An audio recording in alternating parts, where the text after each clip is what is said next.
देखिए हर खबर यहीं पर। सब्सक्राइब कीजिए TV9 भारतवर्ष।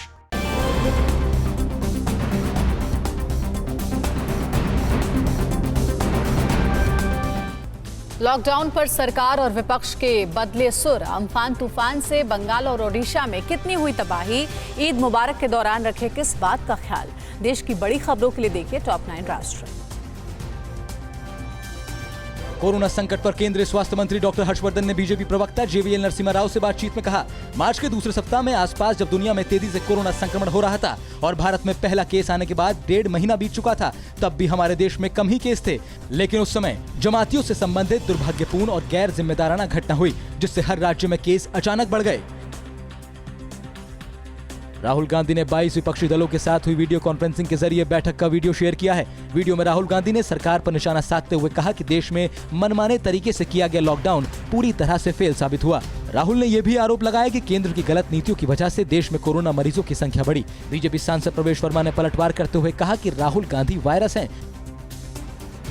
अम्फान तूफान से पश्चिमी बंगाल और ओडिशा में हुई तबाही के निशान अब भी बाकी हैं। राहत कार्यों के लिए NDRF और सेना को लगाया गया है। दोनों टीमों के जवान राहत कार्यों में जी जान से जुटे हैं। कोलकाता में NDRF और सेना के जवान जगह जगह रास्ते में गिरे पेड़ों को हटाते दिखे ताकि मुश्किलें आसान हो सकें। अम्फान से बंगाल में 86 तो ओडिशा में भी कई लोगों की मौत हो गई थी। जम्मू कश्मीर के पुलवामा के फ्रेसपोरा गांव में आतंकवादियों को पकड़ने के लिए सेना ने बड़ा सर्च ऑपरेशन चलाया। सेना को इस दौरान गांव से हथियार और विस्फोटक मिले, जिसके बाद ग्रामीण युवक सेना से उलझ गए और उन पर पत्थरबाजी करने लगे। वहीं नवक दल में सेना और आतंकवादियों के बीच मुठभेड़ हुई, जिसमें 2 स्थानीय की मौत हो गई जबकि 3 घायल हैं। जम्मू कश्मीर के बड़गाम में सुरक्षा बलों ने लश्कर के टेरर मॉड्यूल का भंडाफोड़ करते हुए आतंकी वसीम गनी को 3 दूसरे आतंकियों के साथ गिरफ्तार किया है। पुलिस और सेना को सूचना मिली थी कि बीरवा इलाके में आतंकी छिपे हैं, जिसके बाद संयुक्त अभियान चलाकर आतंकियों को गिरफ्तार किया गया। वहीं इनके पास से भारी मात्रा में हथियार भी बरामद किए गए।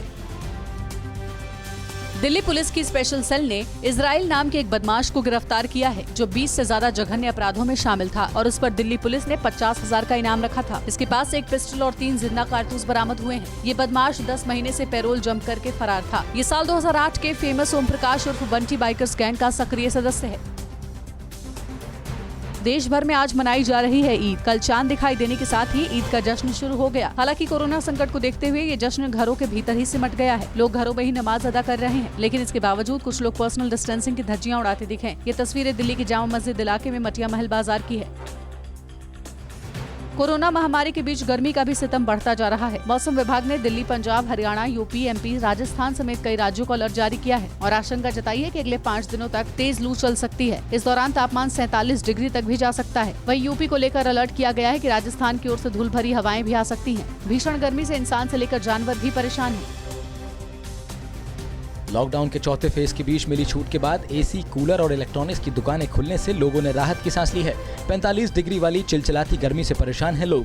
दिल्ली के प्रीत विहार में AC, कूलर खरीदने वालों की भीड़ दिखी। दुकान में ज्यादा भीड़ ना हो, इसके लिए कई लोगों को बाहर ही इंतजार करने को कहा गया।